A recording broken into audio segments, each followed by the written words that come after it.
The warning. Unheeded. The Grand Conclave of the Stellar Confederation stretched across a massive anti-gravity platform, suspended within the crystalline dome of Axis Prime. Representatives from over 300 species filled the chamber with a cacophony of sounds, smells, and telepathic impressions. Some floated in containment bubbles of exotic gases, others stood on appendages that ranged from tentacles to crystalline structures, while a few existed as pure energy contained within force fields. Ambassador Darian Frost stood alone at the center of this assembly, a solitary human figure in a simple gray uniform. Unlike the elaborate regalia worn by the alien delegates, Frost's only adornment was a small pin bearing Earth's insignia, the blue marble with a rising phoenix. His weathered face and steel-gray eyes reflected decades of diplomatic service. But today he wasn't here to negotiate. Distinguished representatives of the Stellar Confederation, Frost began, his voice amplified by the chamber's acoustics. I come before you today not as a supplicant, but as a messenger. Supreme Archon Vectrix, a massive arachnoid being whose 8 limbs were adorned with ceremonial armor, waved a dismissive appendage. The human delegate will keep his message brief. The Confederation has more pressing matters than the concerns of a single planet species. A ripple of agreement passed through the assembly. Humanity was among the newest species to achieve faster-than-light travel. Barely a century into their interstellar expansion, many delegates viewed Earth as a curiosity at best, a nuisance at worst. What I have to say concerns every world represented in this chamber, Frost continued, undeterred. For the past 30 years, the Confederation has systematically violated the Treaty of Proxima Centauri. You've established military outposts in neutral territory, harvested resources from protected systems, and interfered with developing civilizations in clear violation of your own charter. The chamber erupted in indignant protests. Elder Thulax, of the Mithrani Collective, a being composed of bioluminescent filaments arranged in a roughly humanoid shape, rose from his seat. These accusations are baseless. The human speaks without evidence. Frost tapped a small device on his wrist. Holographic displays materialized throughout the chamber, showing detailed footage of Confederation warships near Earth's colony worlds, mining operations in prohibited sectors, and weapon emplacements on supposedly neutral moons. This evidence has been independently verified by the Andromedan observers, Frost stated.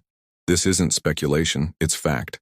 Supreme Archon Vectrix's mandibles clicked rapidly, a sign of agitation among his species. Even if these allegations had merit, what exactly does Earth intend to do? Your military consists of a handful of converted transport ships.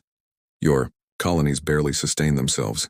Your technology is centuries behind most Confederation members. Frost's expression remained impassive. I'm not here to threaten, Archon. I'm here to warn. Earth demands the immediate withdrawal of all Confederation military assets from the systems listed in your briefing packets. We expect full compliance within 90 standard days. The chamber fell silent before erupting into derisive laughter. Director Ozoth of the Hegemony Trade Fleet, a reptilian being with iridescent scales, actually slapped his control console in amusement. Or what? Human? Ozoth hissed through needle-like teeth. Will you write us a strongly worded message? Perhaps impose sanctions on minerals we don't need? Frost neither smiled nor frowned. The consequences of non-compliance will become evident should you choose that path. Humanity prefers peace, but we are prepared for alternatives. Is this a declaration of war? Supreme Archon Vectrix demanded, rising to his full 3-meter height. No, Archon. This is a final opportunity to avoid one. With that, Ambassador Frost turned and walked toward the exit, his footsteps echoing in the suddenly quiet chamber. Before reaching the doors, he paused and looked back at the assembled delegates. Humanity remembers its history, Archon. When faced with superior forces, we don't evolve, we innovate. When confronted with advanced weapons, we don't surrender, we adapt. When threatened with extinction, we don't negotiate, we overcome. For your sake, I hope you heed this warning. After Frost departed, the conclave erupted into heated debate. Most dismissed the humans' warning as empty posturing from a species barely capable of interstellar travel. A few older delegates, however, seemed troubled. Elder Thulax approached Supreme Archon Vecrix privately after the session. Supreme Archon, perhaps we should consider the humans' terms.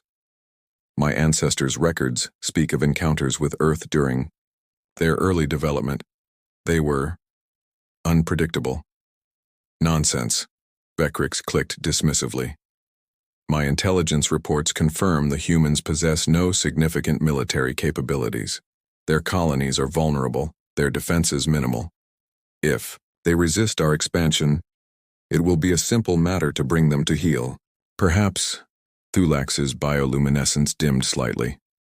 But consider this. In the span of 3 centuries, they advanced from primitive combustion engines to faster-than-light travel. That rate of development is unprecedented in any known species. Technological imitation, Vecrix countered. They've simply adapted discoveries made by other species. They create nothing original. The debate continued within the Confederation for days. In the end, military pragmatism prevailed over caution. The Confederation not only refused to withdraw from the contested territories, but authorized an expanded presence. Intelligence reports suggested the humans were developing new defensive systems, and the Confederation Military Command recommended a preemptive demonstration of force. Meanwhile, on Earth's moon, deep within the facility known as Prometheus, Base Director Nadia Volkov walked through sliding doors into a cavernous command center, carved from lunar bedrock. Dozens of officers monitored displays showing Confederation fleet movements, communications intercepts, and deployment patterns.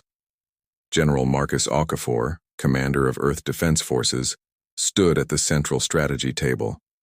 His dark skin contrasted with his white uniform, his posture still ramrod straight despite decades of military service. Ambassador Frost's transmission confirmed what we expected. Volkov announced, "The Confederation has rejected our terms." "Are we certain this is the correct course of action?" asked Dr. Julian Reyes, head of the Advanced Weapons Division. "The Confederation outguns us 100 to 1 in conventional forces." "Conventional being the operative word," Volkov replied. "Project Phoenix is ready?" General Okafor nodded. "All colony worlds have implemented the defensive grid. Stealth platforms are in position throughout Confederation space. Quantum communication networks are secure." "And the Prometheus protocol?" Volkov asked. Dr. Reyes stepped forward. "The nanite integration has surpassed our expectations.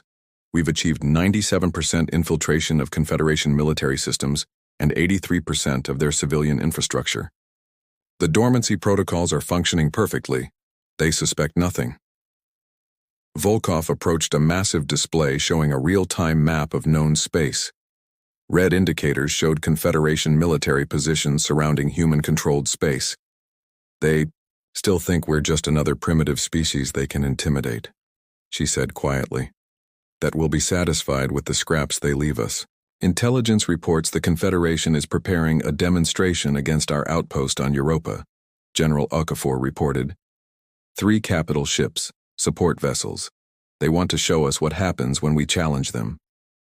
Then it's time they learn what happens when they challenge us, Volkov said, entering a command authorization into the console before her. "Operation Icarus is approved. Let them commit their forces. Let them expose their intentions." "And when they do?" Dr. Reyes asked. Volkov's expression hardened. "Then humanity reveals what we've become while they weren't watching, and the galaxy will never be the same." As Confederation warships began their approach toward the Jupiter system, humans throughout Earth and its colonies prepared for the conflict they had anticipated for decades. Unlike the ostentatious displays of the alien armada, humanity's preparations were invisible, integrated into the very technology their adversaries relied upon. They had waited, watched, and learned. They had infiltrated, adapted, and prepared. Now, as the first Confederation warships entered the outer solar system, the eye trap was about to be sprung. Humanity had warned them.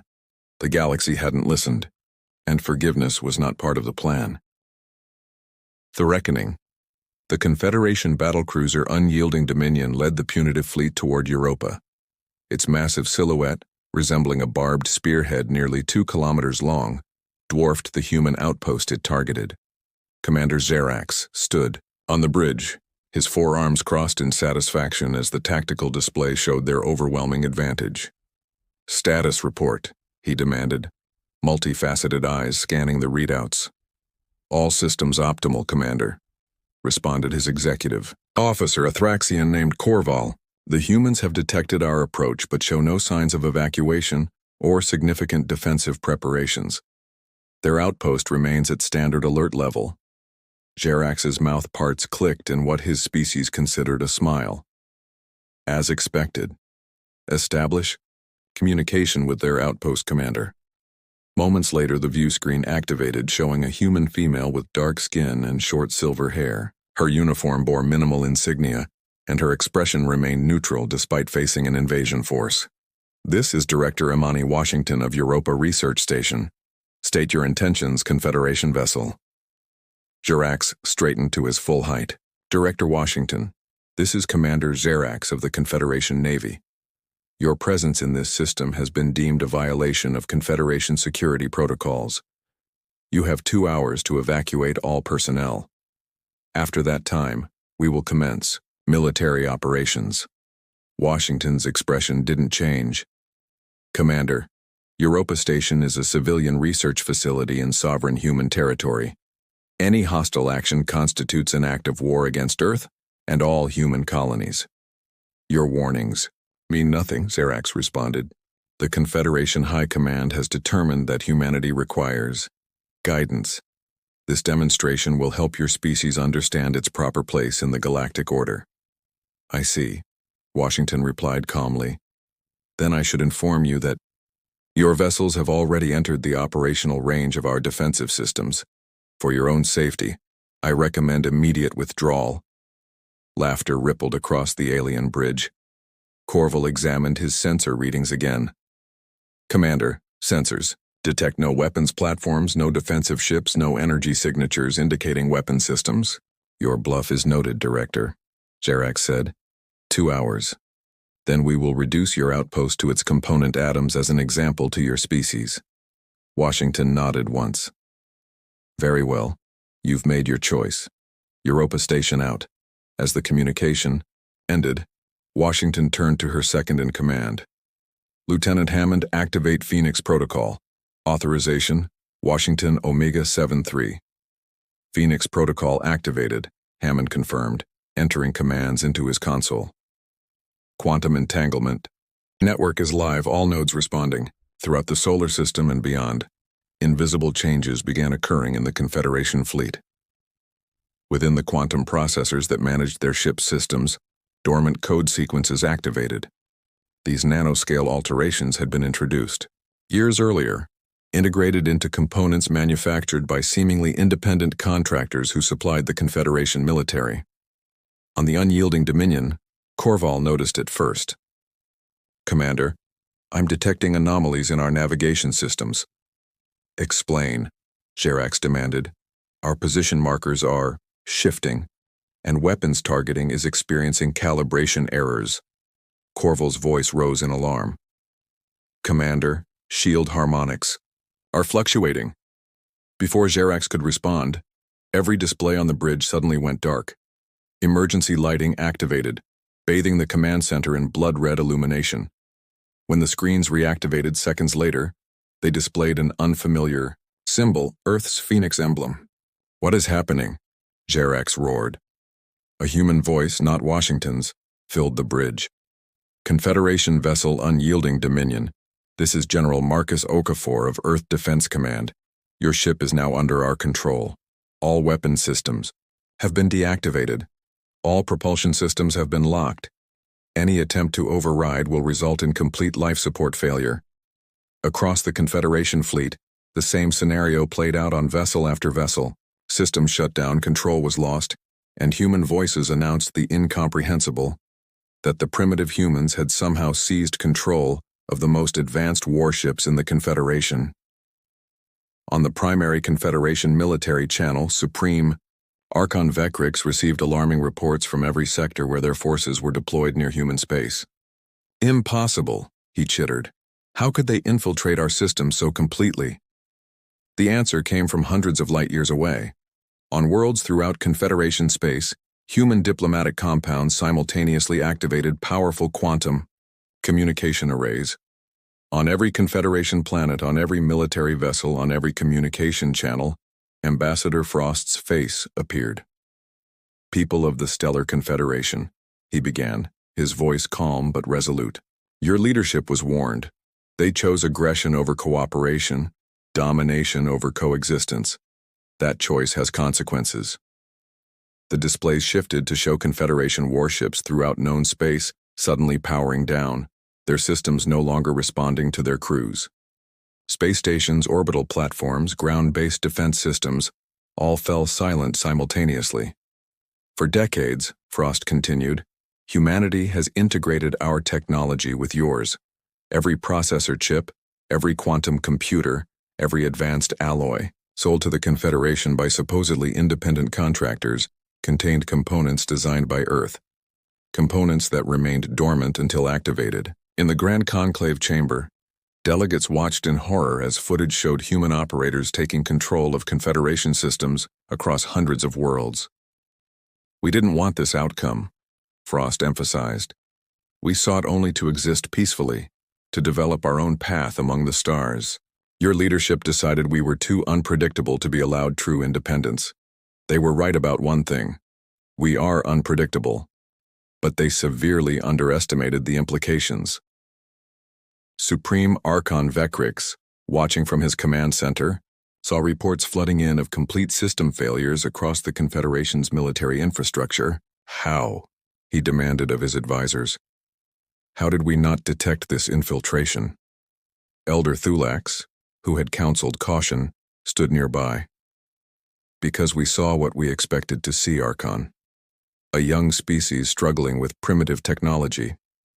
We never considered they might be showing us only what they wanted us to see."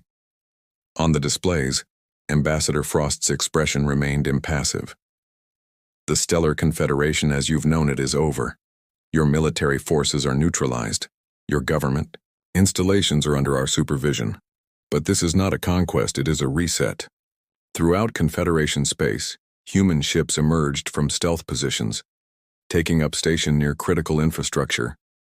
These weren't the converted transports intelligence had reported, but advanced vessels with technologies the Confederation had never encountered.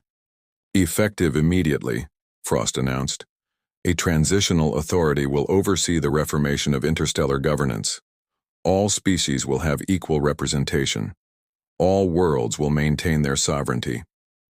The era of Confederation dominance is over. The era of true cooperation begins."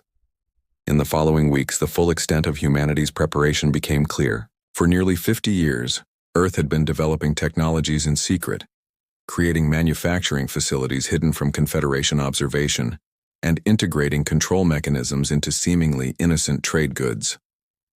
On Earth, Director Volkov stood before the United Earth Council, delivering her final report on Operation Phoenix. "The transition proceeds as planned. 97% of Confederation military assets remain under our control. Resistance has been minimal and isolated." Council Chairperson Wei leaned forward. "And the Confederation leadership?" "Supreme Archon Vectrix has agreed to step down. A provisional government is forming with representatives from all species, including previously marginalized ones. Ambassador Frost is overseeing the process." "Casualties?" asked Councillor Okonkwo. "Minimal," Volkov reported. "Fewer than 200 across all operations. Most Confederation military personnel surrendered once they realized their systems were compromised." Chairperson Wei nodded slowly. "So we've achieved in weeks what might have taken decades of conventional warfare, without the destruction, without the millions of deaths." "Yes, Chairperson, though I must emphasize this was our one opportunity to use this strategy. Now that our capabilities are known, such an approach won't work again." "It won't need to," Wei replied. "The message has been delivered throughout the galaxy. Humanity will not be subjugated. We will not be treated as inferiors, and those who ignore our warnings do so at their peril. In the newly established Galactic Council chambers, formerly the Grand Conclave of the Confederation, Ambassador Frost met with Elder Thulax.